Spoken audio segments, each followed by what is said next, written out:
हे राम जी, आपके चरित्रों को देखकर और आपके चरित्रों को सुन करके जड़ मोह ही बुध हो ही सुखारे।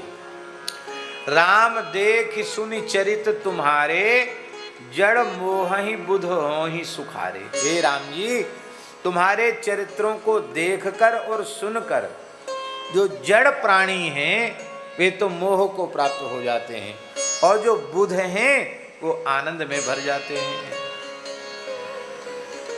कितना बढ़िया मापदंड है जड़ और बुध का। जो भगवान के चरित्रों को सुनकर मोहित हो जाएं और भगवान में ही दोषों का आरोप करने लग जाएं, वे जड़ हैं।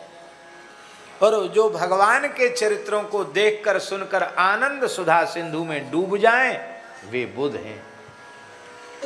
आजकल एक झगड़ा और चल पड़ा है, बहुत भारी झगड़ा है कि लोग सनातन को गालियां दे रहे हैं, यूं कर रहे हैं, त्यों कर रहे हैं। इसका अनुसंधान करो तो कोई झगड़ा ही नहीं है। जो भगवान की भगवत्ता में, सनातन धर्म के स्वरूप में जिन्हें श्रद्धा नहीं है, विश्वास नहीं है, जो उंगली उठा रहे हैं, वे जड़ हैं। और जो इसके यथार्थ स्वरूप को समझते हैं, वे बुध हैं।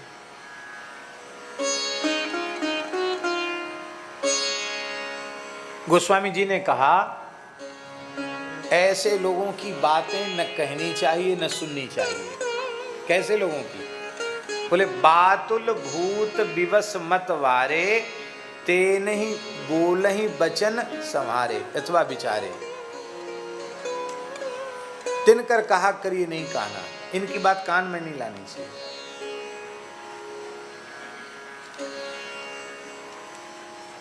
आप लोगों को स्मरण होगा, पुरानी बात है, एक किसी विद्वान ने, जो वैसे तो विद्वान ही था, एक संप्रदाय का प्रधान पुरुष भी था, उसका नाम हम नहीं लेंगे, उसने भगवान रामकृष्ण के बारे में कुछ गलत टिप्पणी की, सीता जी के बारे में भी की, और पूज्य श्री लक्ष्मण किलाधीश जी ने उसका उत्तर दिया था, श्री स्वामी सीताराम शरण जी महाराज। महाराज जी के पास भी कुछ लोग आए, महाराज जी ऐसा ऐसा कह रहे हैं, आप चुप हैं, आप विद्वान हैं, कुछ बोलिए। महाराज जी तो ऐसी बातें सुनते ही नहीं थे, जबरदस्ती लोग सुनाने लगे। तो उन्होंने कहा है कि राम जी ने, कृष्ण भगवान ने हिंसा की, बहुत लोगों का संहार किया, तो इस हिंसा के पाप के कारण वो नरक में पड़े हैं। हमारी पोथी में लिखा है, हमारे धर्म ग्रंथ में लिखा है, नरक में पड़े हैं। तो महाराज जी बोले, इसमें हमें कोई विरोध नहीं है, हमें इसमें कोई विरोध नहीं है। लोगों को आश्चर्य हुआ, हमको भी आश्चर्य लगे। क्या? बोले, हम एक देशी की उपासना ही नहीं करते, हम तो सर्वदेशी की उपासना करते हैं।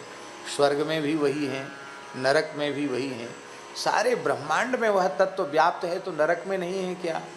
और जीव अपना कर्म फल भोगने के लिए नरक जाता है, तो भी परम करुणामय परमात्मा अंतर्यामी रूप से उसके निकट ही रहते हैं। भगवान जीव का कभी साथ नहीं छोड़ते।